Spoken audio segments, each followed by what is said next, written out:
Hello everyone. So, 10Q Challenge is back again with our new exciting series, the most expected questions which can come in ITSET 2021. तो दोस्तों, इस series में आखिर आप लोग क्या एक्सपेक्ट कर सकते हैं मैं आपको बताता हूँ। तो इस सीरीज में हम हर चैप्टर के ऐसे क्वेश्चंस प्रैक्टिस करेंगे जिनके चांसेस ज़्यादा है ITSET 2021 में आने के। ये चीज़ हम प्रीवियस ईयर के ट्रेंड पे फॉलो करते हुए उस बेसिस पे हम क्वेश्चंस को प्रिपेयर करेंगे, क्योंकि जो क्वेश्चंस हम लोगों ने फेस किए या हमारे जूनियर्स ने फेस किए, हम उसके बेसिस पे क्वेश्चंस को प्रिपेयर करेंगे और आपके सामने लाएंगे। तो अब इस हर एक सेट में 5 क्वेश्चंस रहेंगे हर चैप्टर के। अब आप समझ ही रहे कि 5 क्वेश्चन में ऑब्वियसली पूरा चैप्टर कवर नहीं हो सकता है, बट हम ये ट्राई करेंगे कि जो भी मोस्ट प्रोबेबल क्वेश्चंस है उनको हम इंक्लूड करें, उससे रिलेटेड जो कि टॉपिक्स हमें लगते हैं कि इम्पॉर्टेंट है आपके लिए वो आपको बताएं। तो आप इस जो सीरीज़ है इससे आप बेनिफिट कैसे उठा सकते हैं ज़्यादा से ज़्यादा, तो इसके लिए आपको हर क्वेश्चन के बाद वीडियो को पॉज करना चाहिए, खुद से उस क्वेश्चन को ट्राई करना चाहिए। अगर नहीं बने तो देन आपको हम सॉल्यूशन दिखाएंगे, तो उस सॉल्यूशन को देख के आपको उसको फिर से ट्राई करना चाहिए। इससे क्या है, अगर आपके फंडामेंटल्स क्लियर नहीं है तो वो वीडियो के क्वेश्चन को सॉल्व करने के बाद आपके फंडामेंटल्स क्लियर होते जाएंगे। और इन केस मान लीजिए कि आपसे सारे क्वेश्चन बन जाते हैं तो ये काफ़ी अच्छी बात है। इसका मतलब आपके फंडामेंटल्स काफ़ी स्ट्रॉन्ग है और बस आपको स्पीड बढ़ाने की ज़रूरत है, क्योंकि BITSAT is all about speed and accuracy. और आपका फोकस ये होना चाहिए कि आपको 180 मिनट्स के अंदर 150 क्वेश्चंस पूरे के पूरे ट्राई कर पाए। तो आप जानते हैं कि कंपटीशन काफ़ी ज़्यादा है, इसलिए हम आपको बेस्ट से बेस्ट मटेरियल प्रोवाइड करना चाहते हैं ताकि आप अपनी प्रिपरेशन में हमेशा सबसे आगे रहें। अब जैसा कि मैंने आपको बताया कि बिटसेट में हमें स्पीड की काफ़ी ज़रूरत है, तो ऑब्वियसली वो आप कैसे अपनी इंक्रीज़ कर सकते हैं स्पीड, उसके लिए आपको मॉक टेस्ट लगाने चाहिए। जितने ज़्यादा से ज़्यादा हो सके मॉक टेस्ट लगाएं। अब मॉक टेस्ट की आपको ऐसे ऑनलाइन तो काफ़ी अवेलेबल रहेंगे, तो आप उनमें से देख सकते हैं। बट इन केस आप लोग हम लोगों के द्वारा प्रिपेयर किए गए यानी कि 10Q चैलेंज के द्वारा प्रिपेयर किए गए हुए मॉक टेस्ट सॉल्व करना चाहते हैं तो हमें एक मेल ड्रॉप कर दीजिए। मेल आईडी है हमारी 10qchallenge@gmail.com, और उस पर हम आपको अपने पैकेजेस की पूरी जानकारी बताएंगे। तो चलिए देखते हैं आज का वीडियो। तो आज का हमारा टॉपिक है केमिस्ट्री का, बेसिक कॉन्सेप्ट्स ऑफ केमिस्ट्री। तो जैसा कि आपको चैप्टर बता रहा है कि ये चैप्टर आपका बेस तैयार करता है, जो कि आप आगे के चैप्टर्स करेंगे फिजिकल केमिस्ट्री के। अगर आपका ये चैप्टर वीक रह गया तो आपके आगे के जो फिजिकल केमिस्ट्री के न्यूमेरिकल्स है उसमें भी आपको डिफ़िकल्टी फेस करनी पड़ेगी। इसलिए आपका काफ़ी फोकस होना चाहिए इस चैप्टर पे। आपको सारे कॉन्सेप्ट्स क्लियर होने चाहिए, क्योंकि मोल कॉन्सेप्ट एक काफ़ी इम्पॉर्टेंट कॉन्सेप्ट है। अगर आप कंपेयर करें जेई से या बिटसेट से या कोई भी कॉम्पिटिटिव एग्जाम में, ये बहुत ही इंपॉर्टेंट कॉन्सेप्ट है। तो चलिए हम देखते हैं आज का पहला क्वेश्चन। तो आज का पहला क्वेश्चन है कि 10 ml of 2 molar NaOH solution is added to 200 ml of 0.5 molar of NaOH solution, और क्वेश्चन पूछा है कि what is the final concentration. तो अब इस क्वेश्चन में आपको मोलैरिटी पता होनी चाहिए कि आखिर मोलैरिटी होती क्या है। और मोलैरिटी जैसे और भी जो टर्म्स होते हैं हमारा मोलैलिटी, नॉर्मेलिटी या मोल फ्रैक्शन, इन सब के भी डेफिनेशंस, टर्म्स जो इसमें इन्वॉल्व है और फॉर्मूलेस आपको क्लियर होने चाहिए। तो मोलैरिटी आपको पता है जैसे कि M = हमारा हो जाता है N/V, यानी कि जो मोलैरिटी है वो number of moles upon volume of solution. तो हमें क्या करना है, जो नंबर ऑफ मोल्स है हमारे पहले सॉल्यूशन के और नंबर ऑफ मोल्स है सेकंड सॉल्यूशन के, ये दोनों को जब हम ऐड करेंगे तो वो हमें फाइनल कंसंट्रेशन के मोल्स के इक्वल हो जाएंगे, यानी कि M1V1 + M2V2 gives MV of total. तो इसमें हमने वैल्यूज़ डाल दी। हमारा पहला मोलैरिटी है 2 मोलर, फिर वॉल्यूम हो गया 10 ml, फिर दूसरे सॉल्यूशन की मोलैरिटी है 0.5 मोलर, वॉल्यूम है हमारा 200 ml, और टोटल वॉल्यूम हमें दिया है 10 ml + 200 ml that is equal to 210। जब हमने सारी वैल्यूज सब्सटीट्यूट कर दी तो हमें फाइनल मोलैरिटी मिल गई 0.57 मोलर, जो कि हो जाएगा हमारा ऑप्शन ए। तो देखा आपने, ये क्वेश्चन कोई डिफ़िकल्ट नहीं था। कोई भी बच्चा अगर जिसको मोलैरिटी अच्छे से क्लियर है वो इस क्वेश्चन को सॉल्व कर सकता था। और बिट सेट में भी आपको कॉन्सेप्ट बेस्ड क्वेश्चंस ज़्यादा पूछे जाते हैं। ये नहीं कि आपसे मतलब ऐसे लेंदी क्वेश्चंस दे दिए कि टाइम कंज्यूमिंग इसमें ये कॉन्सेप्ट भी लगेगा, वो नहीं। वो आपकी बस ये टेस्ट करना चाहता है कि बच्चा कितने फ्री माइंड से पेपर को सॉल्व कर रहा है और उसके सारे कॉन्सेप्ट्स क्लियर है कि नहीं। चलिए अब देखते हैं हम सेकेंड क्वेश्चन। तो सेकेंड क्वेश्चन है हमारा, the mass of BaCO3 produced when excess CO2 is bubbled through a solution of 0.205 mole of BaOH2 is. तो यहाँ पे हमें एक चीज़ सिंपल सी ये करनी है कि जो BaOH2 के जो मोल्स रिएक्ट करे हैं that must be equal to the moles of BaCO3 produced. यानी कि हमारे इसमें मोल्स दिए BaOH2 के 0.205 रिएक्ट करे तो BaCO3 के भी 0.205 मोल्स फॉर्म हुए होंगे। बस इसी कॉन्सेप्ट को यूज़ करते हुए हमारा आंसर आ जाएगा। तो यहाँ पे हमने रिएक्शन लिखी, अगर n moles of BaOH2 react कर रहे तो n moles of BaCO3 form हो रहे और ये n जो है वो दिया हुआ है 0.205। इसकी मदद से हमने वेट निकाल लिया हमारे BaCO3 का, जो कि आ गया हमारा 40.5 ग्राम, यानी कि ऑप्शन बी। तो देखा आपने, इस क्वेश्चन में भी कुछ भी नहीं था, बस एक सिंपल कॉन्सेप्ट पता होना चाहिए कि हमें रिएक्शन लिखते आना चाहिए, कितने मोल्स किसके रिएक्ट कर रहे, कितने मोल्स किसके फॉर्म हो रहे, ये सब चीज़ें पता होनी चाहिए। तो चलिए अगला क्वेश्चन देखते हैं, जो कि हमारा third question, which one of the following sets of compounds correctly illustrate the law of reciprocal proportions. तो यहाँ पे आप यार देख रहे होंगे कि लॉ ऑफ रेसिप्रोकल प्रोपोर्शंस दिया है।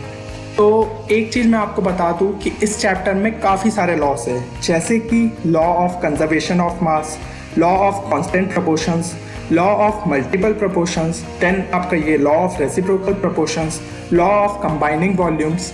तो ये सारे लॉस आपको अच्छे से पता होना चाहिए, उनकी जो भी डेफिनेशंस है वो आपको क्लियर होनी चाहिए। देन उसका एक एक एग्जाम्पल आप देख लीजिए ताकि आपको वो जो लॉ है वो अच्छे से क्लियर हो जाए। तो अब लॉ ऑफ रेसिप्रोकल प्रोपोर्शंस होता क्या है, तो ये हम आपको बताते हैं। In the law of reciprocal proportions the two elements combining with the third element must combine with each other in the same ratio और मल्टीपल ऑफ दैट रेशियो। तो इजी भाषा में अगर मैं आपको समझाऊँ, यहाँ पे P2O3 जो है इसमें एक फॉस्फोरस के साथ कितने ऑक्सीजन है, वो है आपके 1.5 यानी 3/2, ठीक है। और ऐसे ही सिमिलरली PH3 में एक फॉस्फोरस का कितना हाइड्रोजन है, तो वो है आपका 3 हाइड्रोजन, यानी आपका H/O का रेशियो क्या हुआ 3:1.5, तो जो कि हो जाएगा हमारा 2:1। यानी कि जब फॉस्फोरस के साथ हाइड्रोजन और ऑक्सीजन मिल रहे हैं तो वो किस रेशियो में हो रहे हैं फॉर्म, 2:1 में। तो और H2O में भी हाइड्रोजन और ऑक्सीजन किस रेशियो में है, 2:1। यानी कि जो हमारा ऑप्शन ए है वो लॉ ऑफ रेसिप्रोकल प्रोपोर्शंस को सेटिस्फाई कर रहा है, तो वही हमारा आंसर हो गया। तो लकीली हमारा जो ऑप्शन ए था वो सेटिस्फाई कर गया इस लॉ को। अगर नहीं करता तो हमें सारे ऑप्शन एक एक करके चेक करने होते और फिर हम उस तरीके से फाइनल आंसर तक पहुंचते। तो देखा, इस क्वेश्चन के लिए आपको सारे लॉस अच्छे से क्लियर होने चाहिए। आप कोई मतलब ये क्वेश्चन चेंज करके ये भी पूछ सकते थे कि which of the following set of compounds correctly illustrate the law of क्या बोलते हैं, हमारा हो गया कंजर्वेशन ऑफ मास, तो उससे रिलेटेड कुछ इन्फॉर्मेशन देती ये। तो इसके लिए आपको लॉ की डेफिनेशंस क्लियर होना चाहिए और उसका एक एग्जाम्पल पता होना चाहिए ताकि आपको लॉ और अच्छे से समझ में आ जाए। चलिए अब हम अगला क्वेश्चन देखते हैं, जो कि हमारा फोर्थ क्वेश्चन। तो फोर्थ क्वेश्चन में दिया है, which of the following is the correct empirical and molecular formula of a compound if the molecular mass of a compound is 93। तो यहाँ पे आपको मॉलिकुलर मास देखा रखा है और फिर ये दिया है कि compound containing 77.43% of carbon, 7.53% of H और 15.05% ऑफ N, यानी हर एलिमेंट का कितना कंपोजिशन है वो दे के रखा है और आपको मॉलिकुलर मास दे के रखा है कंपाउंड का।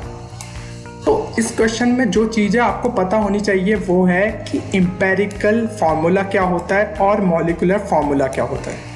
तो इसके बीच का रिलेशन आपको पता होना चाहिए। तो दो रिलेशन आपको हमेशा पता होना चाहिए, वो है molecular formula is equal to empirical formula into N। तो यहाँ पे अब आपको लग रहा होगा कि ये N क्या होता है। तो N कैलकुलेट करने का मैं आपको तरीका बताऊंगा। N वैसे यहाँ पे इंटीजर ही रहेगा, अब वो N को हम कैलकुलेट कैसे करते हैं वो मैं आपको बताता हूँ। और दूसरा फार्मूला जो वो हो जाता है वो हमारा होता है molecular weight is equal to empirical weight into N। आप यहाँ पे जो हमारा n है यहाँ पे ये दोनों सेम ही n है, ठीक है ना। तो अब मॉलिकुलर वेट तो आपको देखे रखा है क्वेश्चन में, एम्पेरिकल वेट आप निकाल सकते हैं अगर आपको एम्पेरिकल फार्मूला पता चल गया तो। और उसके बाद इस मदद से आपको n आ जाएगा, और ये n जब आप इसमें सब्सटीट्यूट कर देंगे तो आपको आपका मॉलिकुलर फार्मूला भी मिल जाएगा। चलिए, तो मैंने आपको तरीका तो बता दिया, अब इसको अच्छे से देख लेते कि करेंगे कैसे सॉल्व। तो यहाँ पे आपने मान लिया कि 100 ग्राम ऑफ कंपाउंड है। अब सबके कंपोजिशन दे के रखे हैं, तो कार्बन का कितना हो जाएगा 77.43, हाइड्रोजन का हो जाएगा 7.53 और नाइट्रोजन का हो जाएगा 15.05। सबको अपने अपने मतलब यहाँ पे एलिमेंटल मास से डिवाइड कर दिया। तो यहाँ पे जब आपने एलिमेंटल मास से डिवाइड कर दिया तो आपको हर एक एलिमेंट के मोल्स पता चल गए।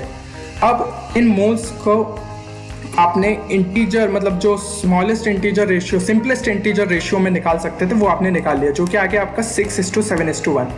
तो यहाँ पे यार आप कैलकुलेशन में मतलब इतना टाइम वेस्ट मत कीजिए कि एकदम एग्जैक्ट उसको 6.44 तक निकाल ले। आप इसको 6 भी लिख सकते थे, देन 7.47 को आप 7 लिख सकते थे, और 1.075 को आप 1 लिख सकते थे, और आपका फाइनल रेशियो भी वही आया है। तो यहाँ पे आपको बिट साइड में ऐसा नहीं है कि फाइनल आंसर मतलब कोई आपका जाके सॉल्यूशन देख रहा है, ऐसा नहीं है। तो आपको मतलब अपना ट्राई करना कि कितना मैं टाइम बचा सकता हूँ। अगर आपको कैलकुलेशन आप जल्दी से करके बस इंटीजर फॉर्म में लिख सकते हैं, क्योंकि आपको निकालना तो फाइनल इंटीजर फॉर्म में ही है ना। तो 6:7:1 मिल गया आपको, तो आप डायरेक्ट अपना एम्पेरिकल फार्मूला लिख पाएंगे, जो कि हो जाएगा आपका C6H7N। अब इधर से आपने कैलकुलेट कर लिया उसका एम्पेरिकल फार्मूला वेट, तो जो कि आ गया 93। क्वेश्चन में मॉलिकुलर मास पहले ही दे के रखा था, एम्पेरिकल फार्मूला वेट हमने यहाँ से डाल दिया, तो हमें n की वैल्यू मिल गई। फिर मैंने आपको दूसरा बताया था, molecular formula is equal to n into empirical formula. Empirical formula निकल चुका है, n पता है, तो हमारा मॉलिकुलर फार्मूला भी आ गया यहाँ से। तो देखा आपने, इस क्वेश्चन में आपको क्या ज़रूरत थी, आपको पता होना था एम्पेरिकल फार्मूला क्या होता है, मॉलिकुलर फार्मूला क्या होता है, देन उसके बीच का रिलेशन पता होना था, और n को कैसे कैलकुलेट करते हैं, और आपसे ये क्वेश्चन हो जाता। वैसे मेरी सलाह ये रहेगी कि इस क्वेश्चन में थोड़ा सा टाइम लगता है ना, तो इस क्वेश्चन, ऐसे टाइप के क्वेश्चन को आपको आखिरी में सॉल्व करना चाहिए। क्योंकि क्या होता है, मतलब केमिस्ट्री में तो हमें ये ट्राई करना चाहिए कि सबसे जल्दी हमारा केमिस्ट्री का सेक्शन हो, क्योंकि इनऑर्गेनिक अगर हम उठाएंगे ना, तो इनऑर्गेनिक में तो ऐसा हो जाता है कि या तो क्वेश्चन आता है या नहीं आता है, तो फिर उसमें कोई ज़्यादा टाइम वेस्ट होना नहीं है। देन उसके बाद आप मूव कर सकते हैं ऑर्गेनिक पे, और आखिरी में आप उसके बाद उठाइए फिजिकल केमिस्ट्री। तो इस तरीके से अगर आप चलेंगे ना, तो आप अपना मतलब जल्दी से जल्दी केमिस्ट्री के सेक्शन को निपटा पाएंगे। इनऑर्गेनिक में फटाफट करिए, देन ऑर्गेनिक के क्वेश्चंस पे जाइए, और फिजिकल जिनमें न्यूमेरिकल बेस्ड क्वेश्चन होते हैं उनको आखिरी में करिए, क्योंकि सारे क्वेश्चंस का वेटेज तो इक्वल ही है। तो आपको वो टेंशन तो लेना नहीं है कि मतलब भाई इस क्वेश्चन को पहले सॉल्व करो, इसका ज़्यादा वेटेज है, ऐसा कुछ नहीं है। चलिए फिर नेक्स्ट क्वेश्चन देखते हैं। तो नेक्स्ट क्वेश्चन है हमारा 5th क्वेश्चन, जो कि दिया है आपको, liquid benzene burns in oxygen according to the equation. ये इक्वेशन आपके सामने है। अब क्वेश्चन पूछा है कि how many litres of oxygen at STP are needed to complete the combustion of 39 gram of liquid benzene. और यहाँ पे मॉलिकुलर वेट आपको दे के रखे हैं बेंजीन और ऑक्सीजन के। तो यहाँ पे एक टर्म आ रहा है STP, वो क्या होता है? तो STP मैं आपको बता दूँ, STP होता है स्टैंडर्ड टेम्परेचर एंड प्रेशर। इसकी क्या कंडीशंस होती है कि टेम्परेचर हमारा सेट होता है 273 केल्विन पे, और प्रेशर जो हमारा सेट होता है 1 atm पे। तो ये होती है STP की कंडीशंस। तो ये चीज़ आपको पता होनी चाहिए कि at STP 1 mole of any gas occupies a volume of 22.4 litre. तो ये चीज़ अगर आपको नहीं पता है तो आप सिंपल आइडियल गैस इक्वेशन से निकाल भी सकते हैं, PV = nRT, और इसके अंदर आप टेम्परेचर को सेट कीजिए 273 केल्विन, देन प्रेशर को सेट कीजिए 1 atm, तो और मोल को डाल दीजिए n = 1। तो 1 मोल के लिए आपको कितना वॉल्यूम होना चाहिए वो निकल आएगा।